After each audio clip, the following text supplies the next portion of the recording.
Cops wrongfully arrest a black man until he calls his brother, the U.S. Attorney General.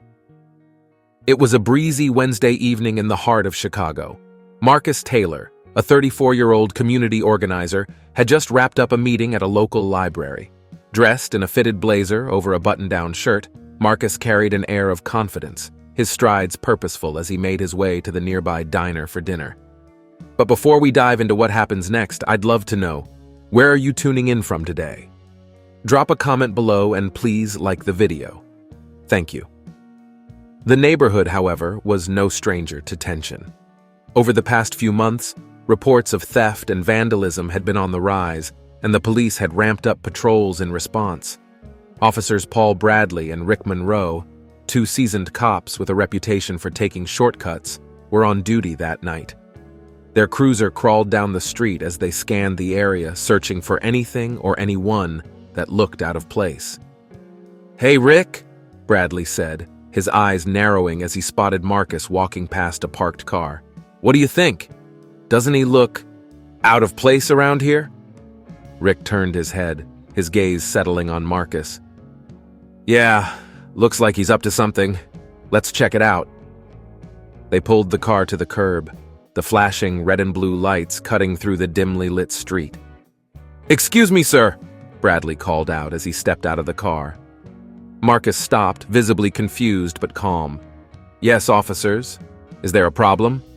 "You tell us," Monroe said, joining his partner. "What are you doing out here?" "I just left a meeting at the library. I'm heading to the diner down the street," Marcus replied, his voice steady. Bradley crossed his arms. "The library, huh? Funny, we've been getting reports about car break-ins in this area tonight. You wouldn't happen to know anything about that, would you?" Marcus blinked, caught off guard. "No, I don't. I have nothing to do with that." "Mind if we see some ID?" Monroe asked, his tone laced with suspicion. Marcus sighed, pulling out his wallet. "Here, but I don't see why I'm being questioned." Bradley glanced at the ID, then handed it back with a smirk. "Well, Marcus Taylor, until we clear things up, we're gonna have to ask you to come with us." "What?" Marcus stepped back, his confusion turning to frustration. "I haven't done anything wrong. You have no reason to detain me." Bradley grabbed his arm.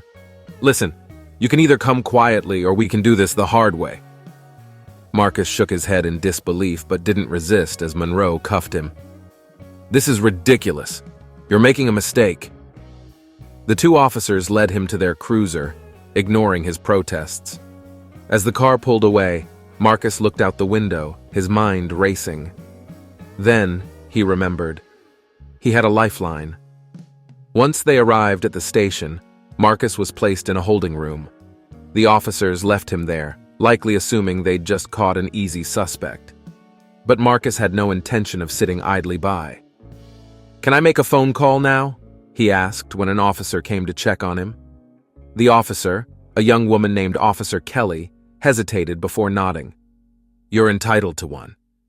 She handed him the phone. Marcus dialed a number he knew by heart. "Hello?" came the deep, commanding voice on the other end. "Elijah," Marcus said, his tone a mix of relief and irritation. "I need your help. I've been wrongfully arrested." Elijah Taylor, the United States Attorney General, sat up straight in his Washington, D.C. office. "What happened?" Marcus quickly explained the situation, detailing the encounter with the two officers. "I'll handle this," Elijah said firmly. "Stay calm. And don't say anything to anyone else until I get there." Elijah immediately called the Chicago Police Department, requesting to speak with the precinct captain. His tone was authoritative and unyielding. "This is Elijah Taylor, U.S. Attorney General," he began. "I understand you have my brother, Marcus Taylor, in custody. I'd like to know on what grounds he was arrested." The captain, stunned, stammered out a response. I wasn't aware of this, sir. Let me check the details." "I'll be on the first flight to Chicago," Elijah said, "and I expect Marcus to be treated with the utmost respect until I arrive." The precinct descended into chaos as word spread. Officers scrambled to review the incident, and it quickly became clear that Bradley and Monroe had overstepped. When Elijah arrived hours later, he walked into the precinct with a commanding presence. The captain met him at the door, his expression nervous. "Mr. Taylor, I assure you, we're handling this matter." "Save it," Elijah interrupted, his tone icy. "Where's Marcus?" They led him to the holding room, where Marcus was sitting calmly. His face lit up when he saw his brother. "Thanks for coming," Marcus said. Elijah placed a reassuring hand on his shoulder. "You're coming out of here now." He turned to the captain. "I want to see Bradley and Monroe immediately." The two officers were summoned, their confident demeanor from earlier now replaced with visible unease.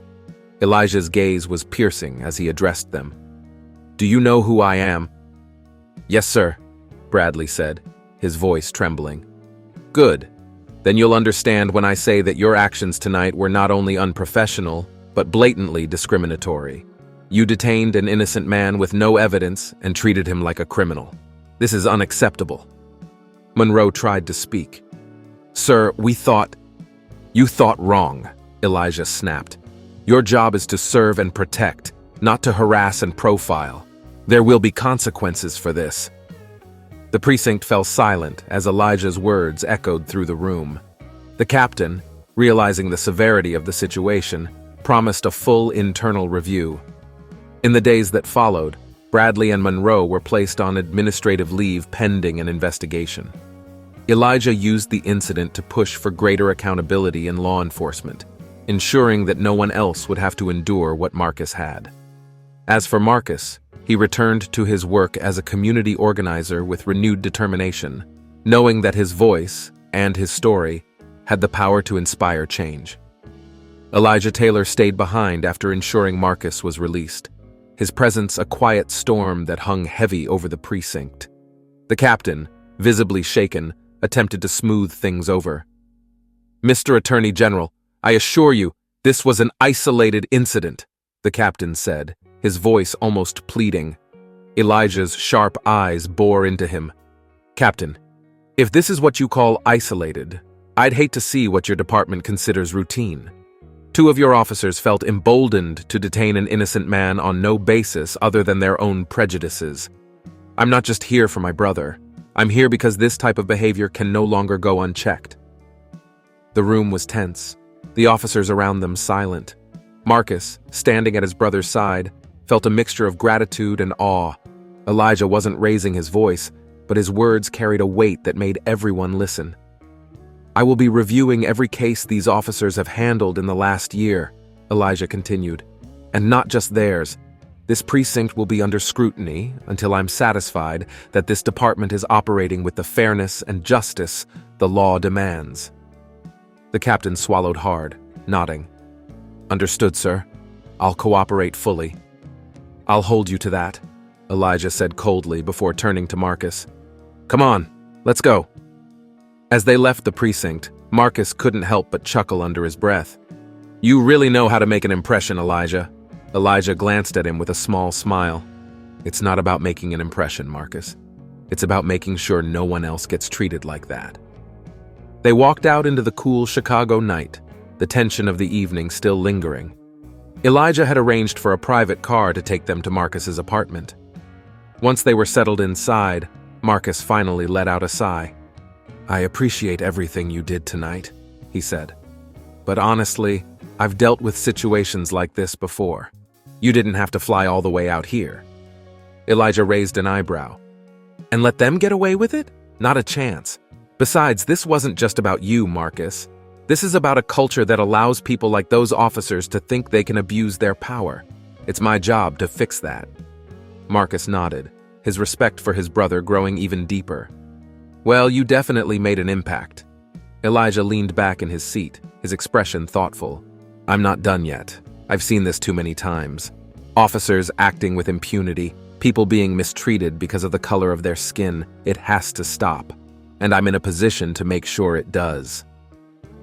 The next morning, Elijah requested a meeting with the mayor of Chicago, along with several high-ranking officials in the police department. He outlined a plan for increased training, better oversight, and stricter consequences for officers who abused their authority. Meanwhile, Marcus returned to his community work, sharing his story with those he mentored, not for sympathy, but to inspire them to stand up for themselves and demand better from those in power. A week later, Bradley and Monroe were officially suspended without pay, pending further investigation. The precinct began implementing reforms, starting with mandatory training on racial bias and community relations. Elijah made good on his promise to hold the department accountable. Over the months that followed, his team uncovered other instances of misconduct within the precinct, leading to further disciplinary actions and policy changes. For Marcus, the experience was a reminder of both the challenges and the opportunities that came with standing up for justice. And for Elijah, it was a testament to the power of using his position to create meaningful change. In the end, what began as a night of humiliation and frustration turned into a catalyst for reform, not just in one precinct, but as part of a broader movement for accountability and fairness in law enforcement.